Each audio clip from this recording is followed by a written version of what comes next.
Welcome to Charlotte Conversations. I'm Pastor Barrett Berry, joined today with Joel Hargett. We're going to talk about health, living a healthy life, having a devotion. Health, being healthy and working out is all inclusive of your spiritual growth as well. So we here at Charlotte Conversations at TheElm, we've been focusing on empowering your faith, empowering your family, empowering your fellowship, and empowering your finances. And you can't do any of those things without good health. Your health is your wealth. Someone asked, I saw on social media, asked the question, what would you do for $10 million? Whatever I need to do for $10 million. Okay, good. We'll give you $10 million. But before you give $10 million, if you only could have the $10 million until tomorrow, what if you had to pass away tomorrow? What would you do? Man, I don't want to pass away. I want my health. See, realistically, your health really is your wealth. Without being healthy, there's not much you can do. No, you're limited in what you can do. So we want to focus on living an empowered life holistically, spiritually, physically, mentally, but also our physical health is so important. It's imperative. And so I've been witnessing Joel over the years start off he tried to get me to give at 4:30 in the morning. That's crazy. But anyway, so but I get up at 5 now. I get up at 5 o'clock now. And most days. And come on in. And I've seen his transformation. He went from a police officer, right, to doing some real estate, right? I'll let you talk about your mogulness in real estate. And now CrossFit. So, Joel, who are you? So my name is Joel Hargett, originally from Raleigh, North Carolina. Went to school UNC Greensboro. That's where I met my wife. Done sales. I've done law enforcement, and now I'm in real estate. But when I was younger, I like to call it pleasantly plump, but I was a little overweight, and then lost some weight doing bicycling, went to college, joined a fraternity, and then in college I found out that I couldn't even do 5 push-ups at one time. And for me, that was something I was like, man, that's a little embarrassing. I wanted to fix that. So from there, went through a fitness transformation, and here I am now. Wow. When I was in college, I was getting initiated. I couldn't do 5 either. We're on the same level then. I couldn't do 5. But by the end of those 10 weeks and 10 weeks and 21 days, we were doing 100 at a time. And we're doing sets of 100. So, I still can't do a set of 100. That's good. I mean, but that was PT at 4:30 in the morning every day except for Sunday. Yeah, forget them boys. But anyway, so tell us. So now you're in this. Are you doing CrossFit now? Yes, sir. CrossFit. What in the world is CrossFit? So CrossFit is constantly varied movements. You can use a barbell, a dumbbell. Some days it's just strictly lifting.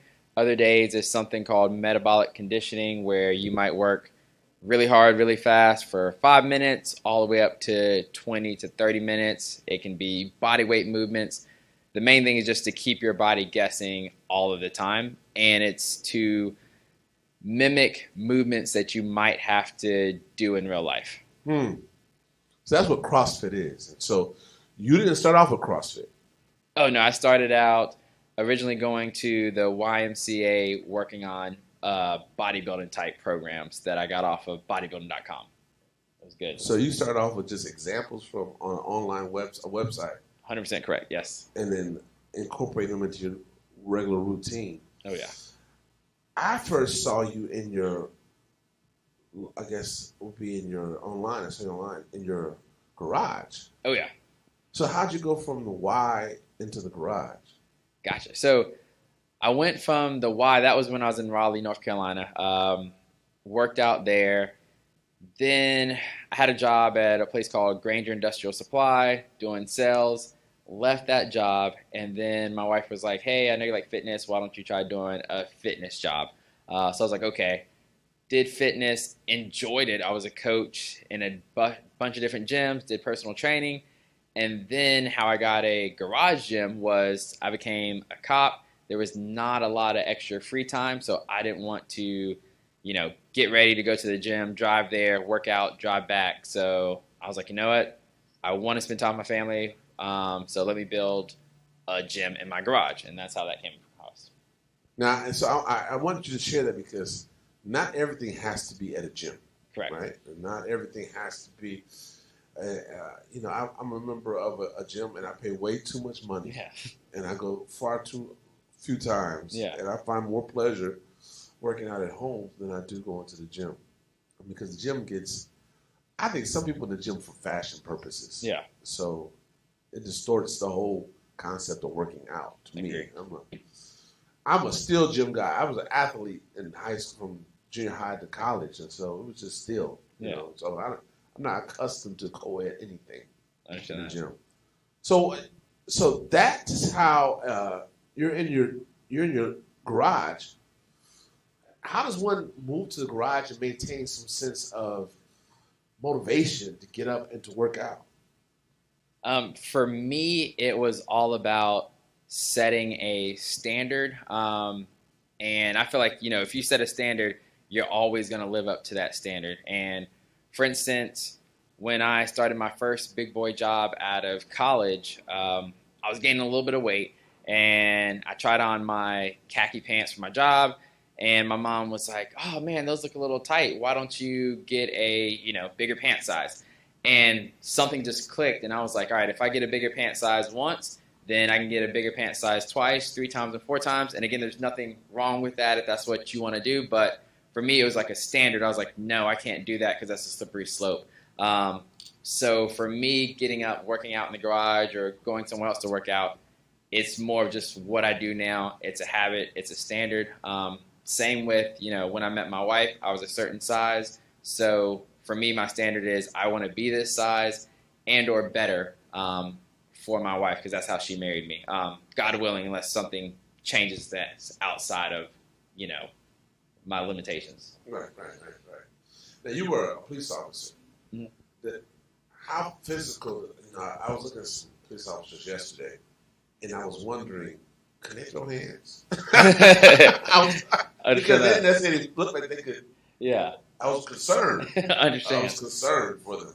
So as a police officer, what's the rigor? Is there preparation? Is it continued training as a police officer? How does that work? And how is it applicable to your real life outside of wearing the shield? Yeah. So when you're in the police academy, there's a lot of physical fitness that you go through, as well as there's a lot of martial arts that you do. And they do let you know that it's up to you to maintain that and keep up with that once you leave the police academy. When you're in your car, you are sitting down a lot, you're driving a lot. There's a lot of opportunities for fast food. So that can go to the wayside if you're not focused on that. So as far as, cops and their physical fitness, that is all on a personal level. You'll find some that, because of their lifestyle, they aren't as physically fit, and there's some that, implement that standard where, hey, my life, the life of the people that I'm saving or trying to save, is heavily tied to my physical fitness, and they take that a little bit more serious. So that's my opinion on that. Was that the road that kind of a bridge that you took from wearing the shield? Because I've seen you from being a cop to not being a cop. Yeah. You were right in the gym though, right away. Yeah. Right. So I guess it created a lifestyle. As far as the fitness? Fitness, yes. Yeah, so that definitely the police academy helped with my mindset as far as physical fitness. But it did happen before that. I was, after college, again, I was just working out, was a coach, working out as well. And I found that I did it so many times to the point where it became a habit. So no matter what happened in my life, that was just what I fell back on. I fell back to that training, and that training was always working out. And I think that's where I'm going to lead. I'm trying to get somewhere with this. Yeah. That you get up in the morning, and what's your morning routine when you rise at? You still get up at 4:30? I try to get up at 3:45.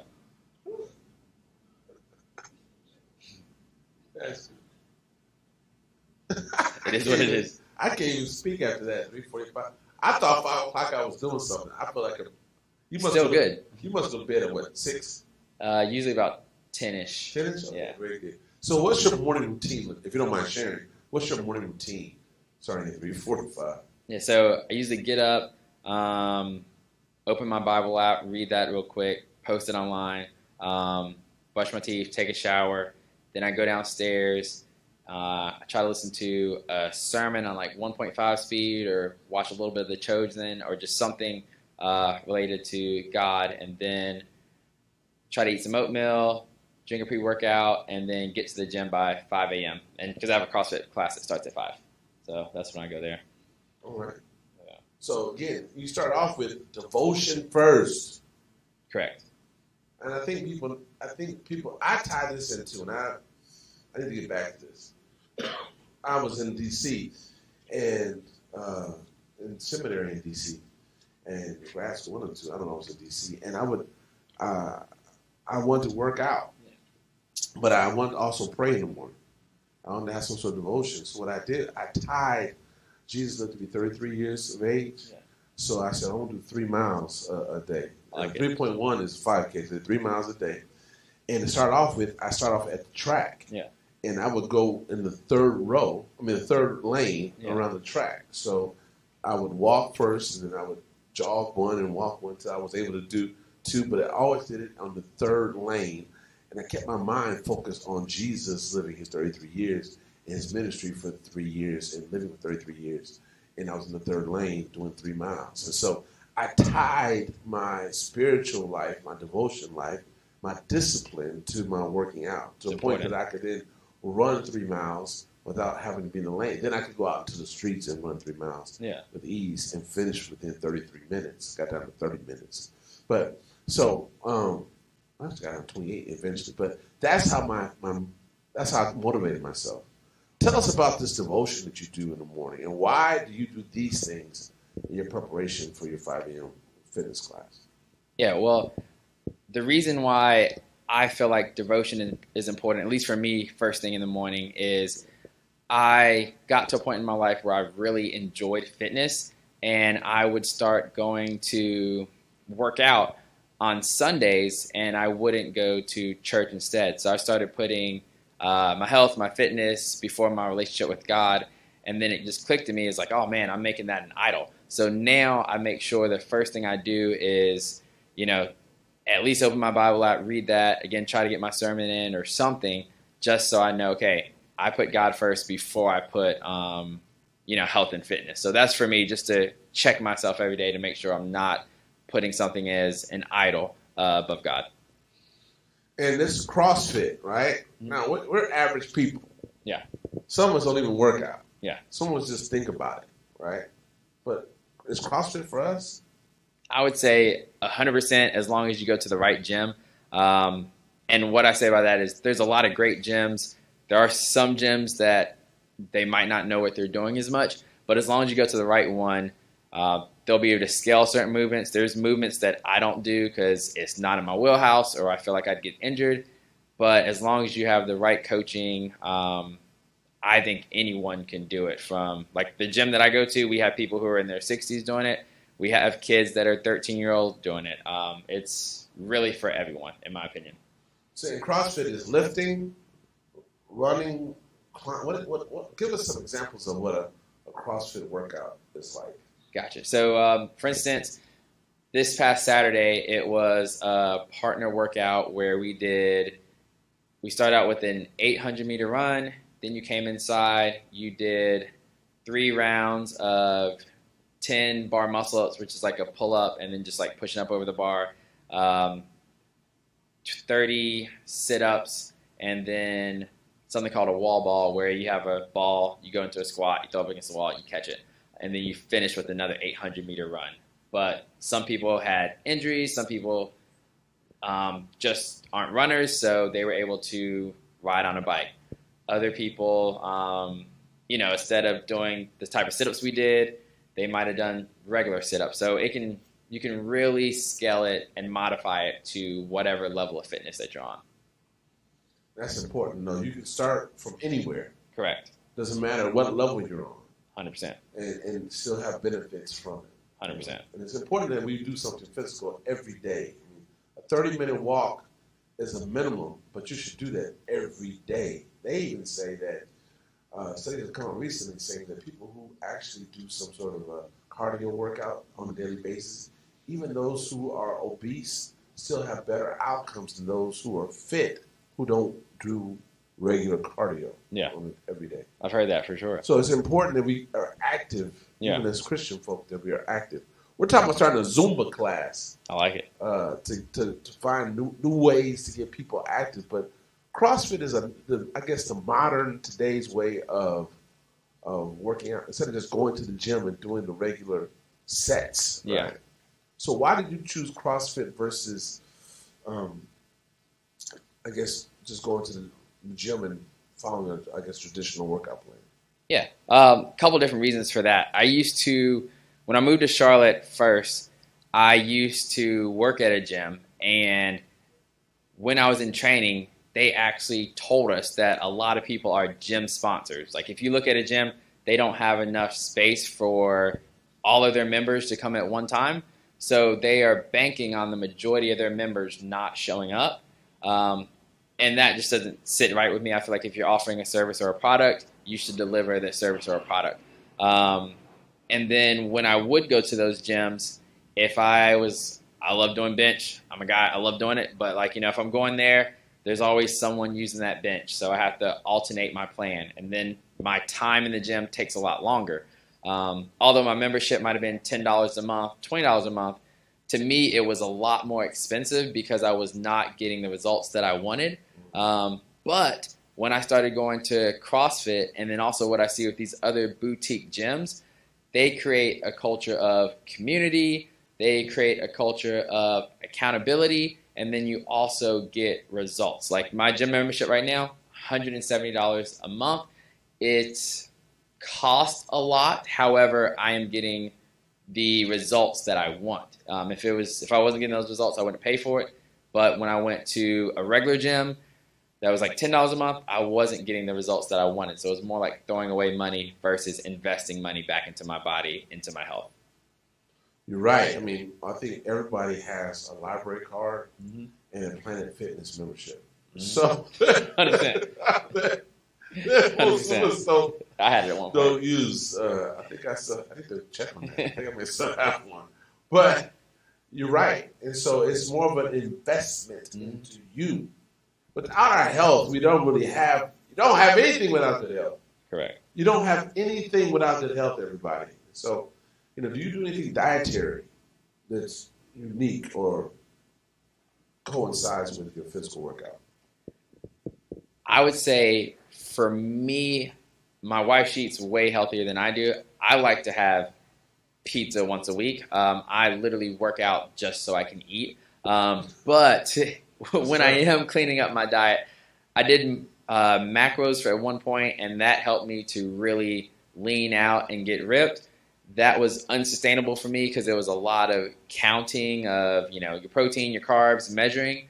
So with the busier schedule, I try to eat more whole foods, and that is a lot more sustainable for me. I'm not going to be super ripped just from only eating whole foods and not calculating those macros, but that's something that I can do that is sustainable nutrition-wise for myself. And what are whole foods?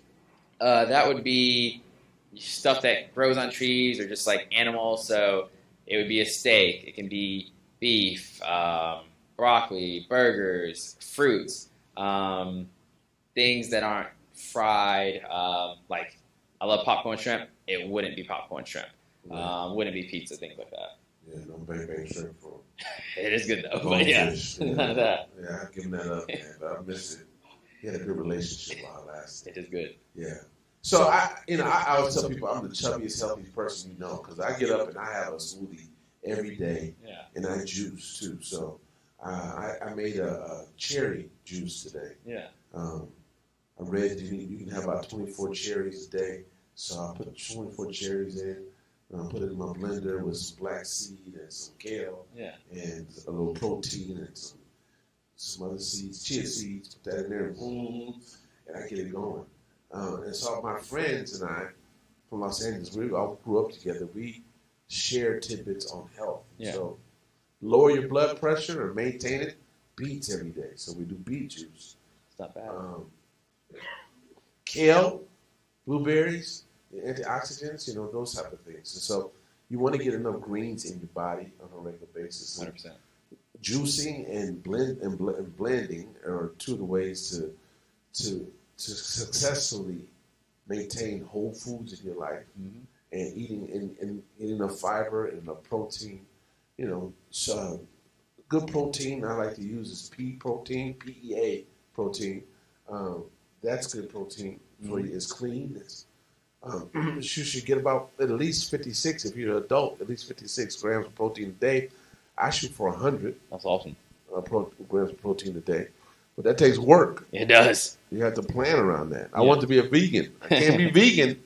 I couldn't be vegan and get to 100 grams of protein. I just could not do it. I can't even do it as a vegetarian. That's fair. You may be able to. I cannot do it. I cannot do it. So how important is the diet tied to the workout? I would say the diet is extremely important. Just for myself, I know if I don't eat before I work out, my performance is not going to be as good. Same with my normal day. If I don't eat before I go out and about doing, my real estate things, I am not going to be as focused. I'm not going to have as much energy. So I would say your diet is a little bit more important than your actual workout, to be honest. That's what I want you to say. You said the right thing. The diet is more important than the working out, although both are important. But you have to be cognizant of both. 100%. Fried chicken and fried food, we had to let fried food go. Yeah. There's no healthy reason to eat anything fried. Yeah. Grits taste good, but there's no effective or measured health qualities of eating grits. Yeah. It doesn't have any, but we love them. I woke up yesterday wanting to have a waffle. Man, I want a waffle so bad. But I said I had a blackberry kale beet smoothie. Yeah. Tasted nothing like a waffle. Understand that. Definitely understand. But you have to do certain things to get certain places, right? 100%. Now, I also noticed that Miss Whitney, your wife, oh yeah, I saw some pictures of her. She's crushing on it. social media. Yeah. Now, was she always into fitness like that? No, she was not. But she's So what crushing happened? it now. I think she just had a mindset shift. She got around the right set of people at the gym, and they push each other. And she's competitive. And the good thing about CrossFit and some of these boutique gyms is they gamify your fitness. And by that, I mean they give you, they might have you on the leaderboard as far as like, hey, you did this today. And then your friend might have done it a little bit faster, a little bit slower, things like that. So it really helps to motivate you. And then the community you're around as well helps keep you engaged and accountable. So I think that's a part of it. I can't speak for her, obviously, but I think that is what's helpful. Well, I see a little competition every now and again on Facebook between the two of you. Oh, she's going to beat me in shoulder work for sure. Oh, is that what it is? Yeah, 100%. I saw her. She was just carrying on. Yeah. So for those of us who are married, how's marriage, relationship, and working out? How's that play in the health of your marriage, of your relationship, or does it not play in it at all? I would say it depends on what I might be saying it wrong. I don't know if it's the love language or what, but depending on what your love language is, if you work out together and you enjoy that, that's definitely going to help build it up. So I would say it's helpful in general, and then I believe working out definitely helps both of y'all be more confident. And when you can show up more confident to the world and your relationship, I feel like that's better. Now you got 3 sons. 100%, yeah. Do they work out? They do actually. They do? They do different type of things. Like my youngest, he likes to do pull-ups. My oldest does not like to run, but he runs anyway. He can run 3 miles without stopping. He can probably do even more. And then the second one just does whatever he can do to get better at soccer. So do you think you being in the fitness played a role in them having a desire to be fit as well, or exercise or play soccer? I would say yes, but I would say it's both Whitney and I, or my wife and I, them seeing both of us working out kind of encourages them to work out too. Like, for instance, my wife used to not be able to do pull-ups. We got a pull-up bar that we put in our house. She started doing it, so then our kids wanted to start doing pull-ups on that. So I feel like us as a unit, it does help motivate them or influence them to work out. So I want you to say, you said it, parents are taking the lead Mm-hmm. in leading their families into healthy lifestyles. 100%. And that's important that we recognize that our kids will do what they see is what they'll be. I'm in 100 Black Men. Our slogan is, what they see is what they will be. I agree. And so it's important for parents to take the lead in doing so. Matter of fact, I didn't eat candy. My mom didn't provide me candy. I grew up in Los Angeles along the coast. And, you know, half them people are vegetarians. Some they crazy. Can't do it. I get man doing it. So. But she didn't. I didn't. I ate a lot of vegetables. I had 3 things on my plate at all times, and I never ate candy.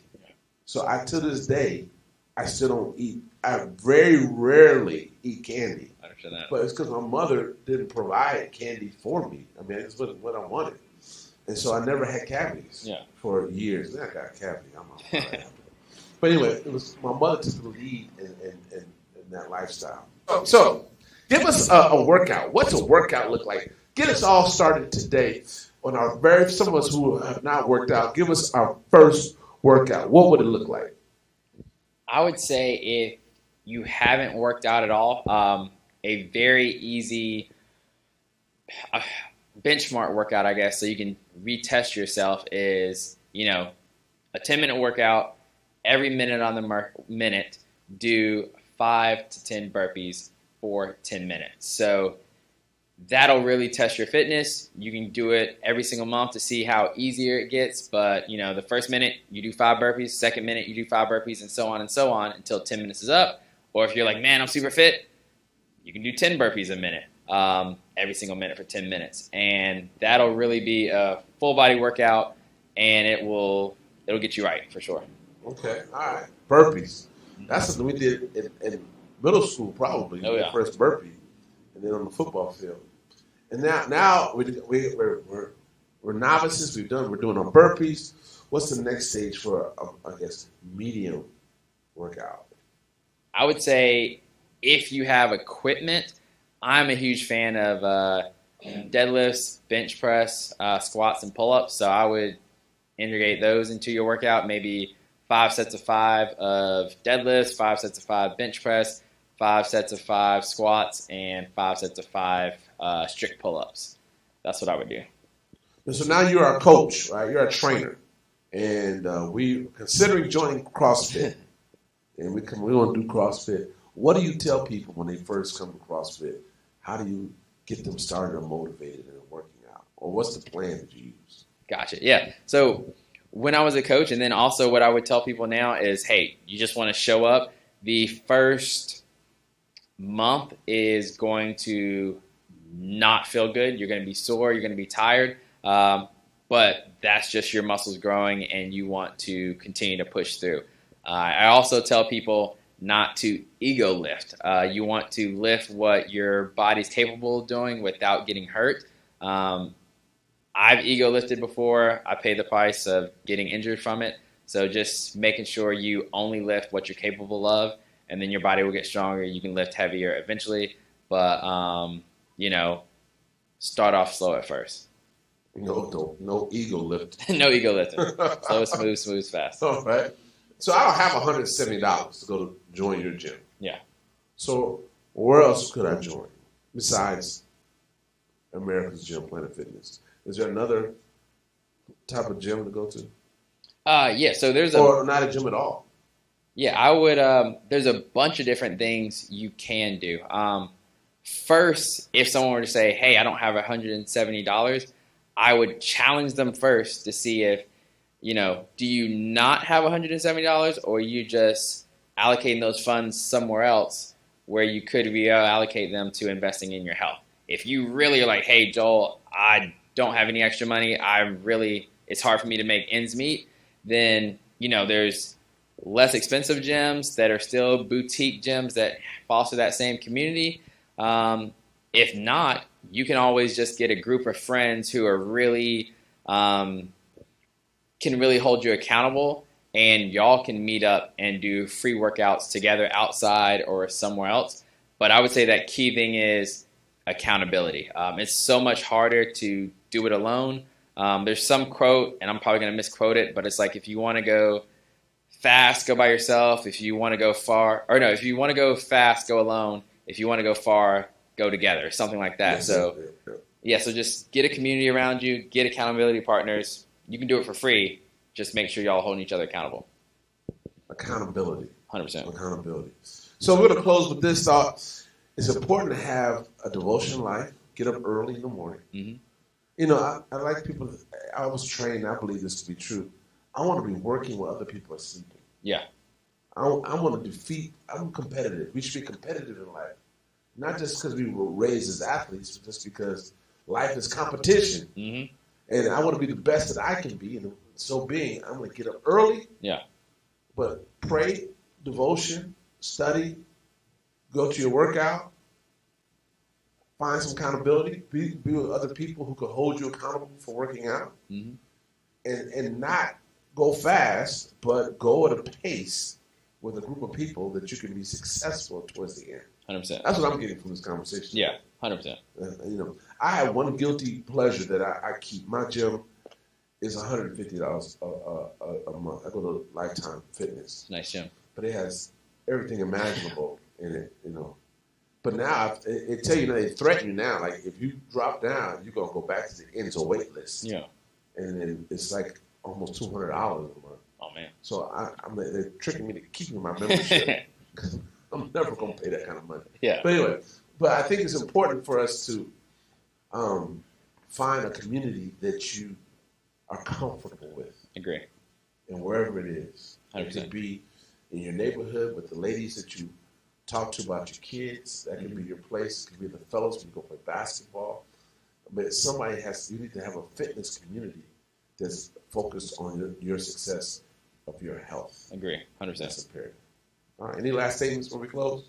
The only last thing I would say is, if you are looking to be more fit, there's something about just putting it out there. I've learned this. I've had coaches that talk to me about this in business and in fitness. If you have a goal, if you have social media, tell people, hey, I'm going to do X by X day, because then you'll have people checking in on you, and it's another layer of accountability. So that's just my last thoughts. Just accountability will really help you go far. There it is. All right, this is Pastor Barrett. This is Joe Hargett. He is a husband, a father, a CrossFit trainer, real estate mogul. If you want to buy a house in the greater Charlotte area, see this guy right here. He's blowing up. He's blowing up. We want to thank you for joining us. Come back every Sunday at 11 o'clock. It's 11 o'clock? Yeah, 11 o'clock. 11 o'clock every Sunday at 11 o'clock for Charlotte Conversations. We want to leave with this here at the Elm. We love you, and there's absolutely nothing you can do about it. Visit our website, TheElm.Church, to see what we have going on next. All right? Always remember this.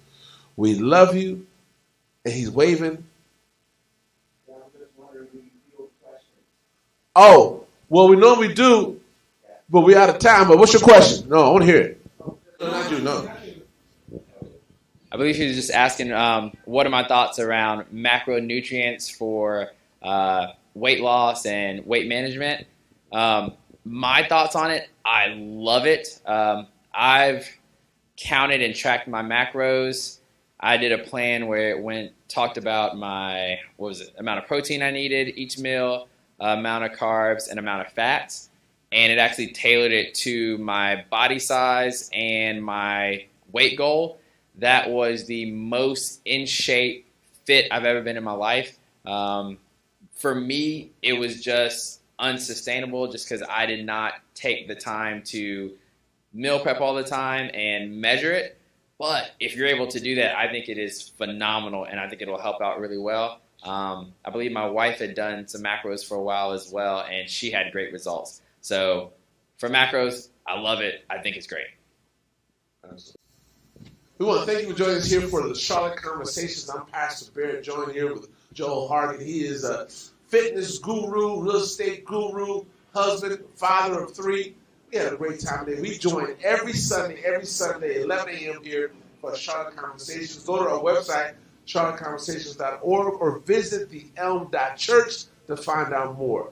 Every Sunday, 11 o'clock, we work to empower your faith, your family, your fellowship, and your finances. We're a holistic ministry we want you to live your best life. Let me remind you this. Without good health, you don't really have wealth. All right? Ultimately, we love you. We love you. We love you. There's absolutely nothing you can do about it. God bless. Give us a clap, everybody. Clap your hands.